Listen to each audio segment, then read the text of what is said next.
E vá na manifestação. Então, por quê? Por que que eu deveria... Primeiro, por que dia 12? Tem algum... É simbólico ou não é? Foda-se. Não é simbólico, a gente marcou com 3 meses de antecedência pra ser uma manifestação grande, pra gente ter tempo de organizar, pra ter tempo de divulgar. Aham. E a gente já imaginava que o Bolsonaro ia fazer uma 7 de setembro. E Entendi. vacina também, né? A gente olhou... Calendário da vacinação. Quando que o calendário da vacina... Porque qual foi o critério, né, das grandes democracias para começar a abrir as coisas? 50% da população, no mínimo, vacinada com 2 doses e 100% com uma. Então, a gente falou, quando que vai estar isso aqui? Se não me engano, dava dia 5 ou 6 de setembro aqui em São Paulo. A gente falou, então vamos fazer dia 12, que ainda tem margem de segurança. E ainda assim o calendário avançou. Então, estão fazendo com bastante segurança. Todos os adultos de São Paulo já estão vacinados pelo menos com a primeira dose, né? 100% com a primeira E e, a acho que minha- tá 60% com a segunda. Né? Ah, então... E a máscara? Já não era pra estar a gente tirando, então? Cara, A maior parte dos países desenvolvidos começaram a tirar mais ou menos nesse número. É, é uma boa pergunta. seria legal, né? Já Israel tamo tirou cansados, até ó. um pouquinho antes, né? E, enfim. Mas então, me conta aí, me convençam aí que eu tenho que ir na... Cara, basicamente é o seguinte, você tá feliz com a gasolina 7 conto, o dólar é esse preço, a bolsa Bom, eu ando de despencando. monociclo, então tô Bom, cagando não, pra eu tô economizar. bem puto, Tá mas... puto. Isso daí resolve alguma coisa? Opa, Resolve, opa. Opa. Das últimas 2 vezes resolveu. Últimas 2 vezes que a gente fez o impeachment, caiu os juros, caiu a inflação, caiu o dólar. Senão a gente não tá nessa resol- situação, O quê? né? Não. A gente Claro poderia que tá, sim. a gente poderia estar pior. Na época da Dilma a gente pegou juros de dois dígitos, Só que é inflação muito de 2 difícil fazer dígitos. previsão dos cenários possíveis que poderiam ter acontecido caso não teria... Não é tanto não, cara. Sabe por quê? Se você... Cara, é a mesma coisa que eu falo assim, porra, eu vou morrer se eu me jogar do 3º andar? Pode ser que não, mas com certeza tem uma chance grande de eu morrer e me machucar muito. É a mesma coisa com a nossa democracia. Poxa, É que eu não acho que é tão fácil de prever assim como Mas, cara, essa queda do prédio, tá ligado? Não, mas tipo assim, um presidente ficar ameaçando dar golpe de Estado dia após dia é bom para o dólar? Você não precisa ser nenhum economista saber que, cara, é terrível. Né? E não só isso, você vê a política econômica do Paulo Guedes, são erros atrás de erros. Não só erros honestos, tipo, puta, ele tentou fazer o certo e errou, mas erros de intenção também. Né? Quando o Bolsonaro enterra o combate à corrupção, quando ele coloca um petista na PGR para salvar a própria família, isso é algo que vai custar para o Brasil 10, 15, 20 anos. Né? Quando você pega, por exemplo, qual que é essa história do PGR? Vamos lembrar aqui. Para começar que é assim, muita gente fala, pelo menos o Bolsonaro é honesto. Você não pode nunca investigar um presidente, começa por aí. A não ser que o PGR vá lá e faça isso, ele autorize. O Bolsonaro indicou um PGR que é um arquivador, tanto que nenhum político foi processado desde que o PGR foi colocado lá. Cara, quer dizer que de repente o Brasil ficou limpo. Sabe, Bolsonaro, eu acabei com a corrupção, tá ok? Não, você não acabou com a corrupção. Mas isso é muito inteligente da parte dele. Opa, claro que Porque você garante que você vai ter o apoio de todos os corruptos. Fala, pô, Exatamente. eu vou tirar o cara que trancou a porta da cadeia? Não. Exatamente Tanto isso. que agora o mandato do PGR é de 2 anos, né? Ele foi reconduzido agora no Senado com voto de todo mundo, inclusive do PT. Então, tipo, os caras do PT, porra, o cara não tá denunciando o Bolsonaro, como é que vocês reconduziram ele? Claro, também não tá Exatamente. denunciando eles. É. Só que o que acontece? Imagina que você é um investidor. Você fala, como é que eu vou investir no Brasil? Os corruptos estão soltos. O favorito à presidência da República em 2022 é o maior bandido da história daquele país. O presidente atual fica passando com um tanque na frente do Congresso, esticando a corda cada dia mais. Cara, não tem como isso dar certo. Você não precisa... Assim, é mais do que eu falar de se jogar do 3º andar. Se jogar do 10º. É muito previsível. Eu entendo. Só que a gente tem o ponto. A gente faz impeachment porque o cara é ruim ou a gente faz impeachment porque ele cometeu um crime claro? Ambos.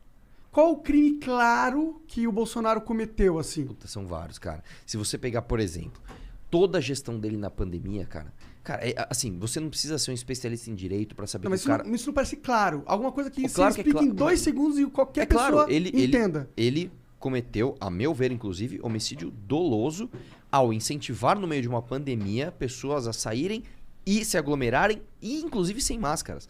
Ele colocou suspensão em vacinas, ele pediu propina em contratos de vacina. Pô, se isso aí... E ele pediu propina em contrato de vacina, não é provado. Isso. Mas está em processo de investigação. Não, eu entendo, mas é difícil a gente já julgar o cara antes do... Mais ou menos, cara. Vamos lá. Você tem ali todos os indícios que mostram, né, que sim, houve pedido de propina e mais do que isso, o contrato realmente não foi feito. Né? Você pega ali, a gente atrasou o nosso calendário de vacinação porque o Bolsonaro simplesmente não comprou vacina.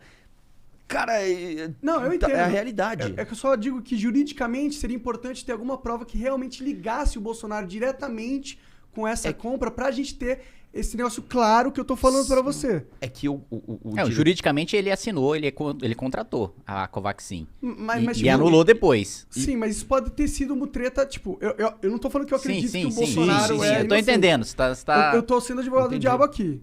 Se a gente quer... É que o problema do impeachment, na minha opinião, são duas coisas. Uma que não vai mudar porra nenhuma no Brasil. Vai tirar o Bolsonaro, vai ajudar um pouquinho na economia, ok? Mas os problemas de verdade no Brasil, eles são estruturais. São sistêmicos. Certo.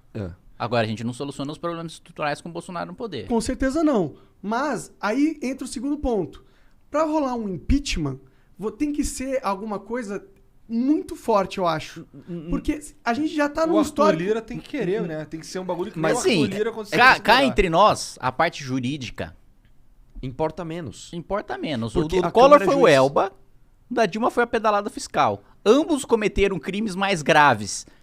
Mas não é ruim pro país um presidente não conseguir terminar o mandato? Não, porque é o seguinte, cara... Eu acho ruim se o sujeito, do jeito que ele tá conduzindo o país, terminava ficar mais um ano do mandato.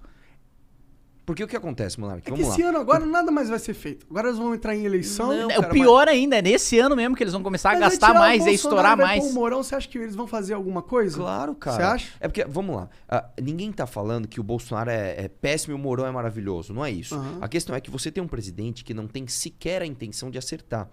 E nessa intenção que ele tem de salvar a própria família, cara, ele já tá assim fazendo coisas completamente inaceitáveis. Você tem ali recordes de emenda e orçamento pro Centrão sem nenhuma reforma. Você tem, como eu te falei, o PGR que vai ficar lá e vai enterrar o combate à corrupção por mais 2 anos. Você tem 2 indicações pro Supremo Tribunal Federal que vão nos custar 20 e poucos anos de impunidade por conta desse cara. Mas nessa lógica a gente tinha que ter impeachmentado todos os presidentes do Brasil desde a história que o Brasil teve presidente. Claro que não.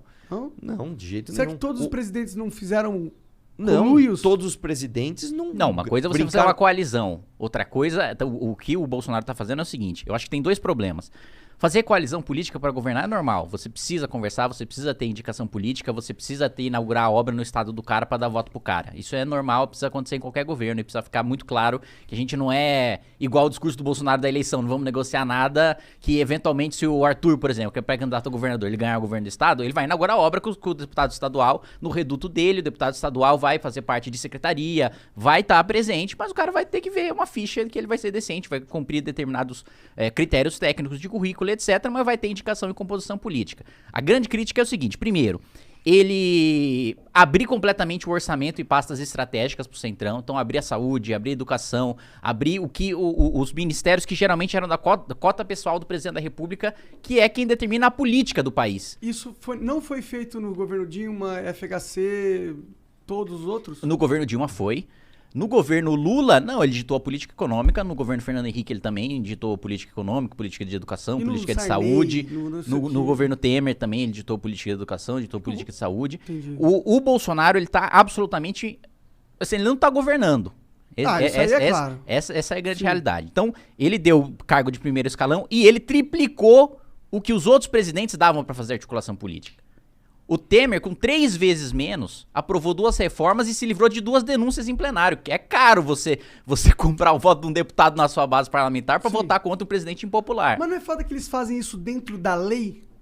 Com emendas e o caralho? Mas é que tá. Tem essa parte. Daí, aqui a gente tá falando da parte política, do desastre político do Bolsonaro. Eu sei, só que eu acho que pra população comprar o impeachment, posso estar falando merda aqui, tem que ter um negócio, tipo, se for um negócio do jogo, ele tá jogando o jogo de uma forma ruim, mas ele tá jogando o jogo. Por isso que eu acho que a última fala dele foi muito perigosa pra ele, e eu acho que é por isso que ele teve que voltar atrás, quando ele falou que não ia aceitar as cumprir a decisão judicial do Alexandre Porque isso é um crime, claro, o presidente não pode se negar a aceitar uma decisão. Quando ele passa essa lei, essa barreira, aí a gente já entra num negócio que eu acho que o impeachment já é crível, que é difícil até do Arthur Lira não ignorar. É difícil ignorar, que não assim, tem como. Vamos entender o seguinte. Em primeiro lugar, processo de impeachment é um processo político. É muito importante deixar isso claro. Quem vai ser o juiz? A Câmara. A Câmara, quem tem lá? Os representantes da sociedade. Então, é importante deixar claro que o motivo jurídico, é claro que ele importa, mas importa menos. O motivo político, ele é sempre mais pesado e mais relevante do que o motivo jurídico. Esse é o primeiro ponto que a gente estava discutindo antes. Segundo ponto, como que você faz, então, para que os deputados votem pelo impeachment ou não? Só tem um jeito, pressão popular. Porque o deputado, cara, ele está preocupado normalmente com a reeleição, somente. Este cara, ele precisa ouvir a base dele. Então, eu sou um deputado, sei lá, sou um deputado do interior da Bahia, sou um deputado, sei lá, do Piauí, do Rio Grande do Sul. Eu vou lá na minha base ouvir o que a minha base, que quem me elege, o que eles estão falando. Se esta base fala, eu quero impeachment desse cara, esse cara se sente pressionado a votar pelo impeachment. E isso acontece, inclusive, também com o Arthur Lira, muito mais, porque o Arthur Lira, quando chegar em 2022, ele sabe que a popularidade do Bolsonaro está derretendo cada vez mais e ele sabe que a base dele, que é no Nordeste, é uma base que vai estar com o Lula, inclusive. Então, até onde ele pode segurar os pedidos de impeachment? Por isso que a gente tem todo esse esforço de fazer manifestação, de fazer isso aqui, entrevista, debate e para que mostre para as pessoas que há um porquê, essas pessoas criam essa demanda e esse cara se sente pressionado a fazer alguma coisa, que foi o que aconteceu com a Dilma também. Você acha que o Eduardo Cunha, na época, abriu o processo de impeachment contra a Dilma por quê? Porque ele, vou fazer algo de bom pro país? Não. Porque ele falou, cara, a minha base lá no Rio de Janeiro tá assim, não dá mais para tolerar a Dilma. Eu preciso abrir esse processo de impeachment. Então é isso que a gente precisa mostrar. A gente precisa dar um recado para o Arthur Lira, que não é que ele precisa abrir o processo de impeachment. Ele precisa fazer isso. E o deputado precisa votar. E o Kim entende muito disso, que ele conhece bastante de Brasília. Nós já estamos numa maré assim, bem parecida com o que a gente estava com a Dilma. Falta um empurrãozinho final. Qual que é o empurrãozinho final? 12 de setembro. Então é por isso que é tão importante. Aí você fala, mas não muda o país. Muda um país, cara. Mas muda muito. Se você pegar o choque de realidade que teve entre o governo Dilma e o governo Temer, que foi um governo tampão, vamos dizer assim, cara, foi absurdo. Nós aprovamos fim do imposto sindical, nós aprovamos PEC do teto, nós controlamos a inflação, controlamos os juros, a bolsa subiu. Foi maravilhoso, cara. Então a gente precisa disso.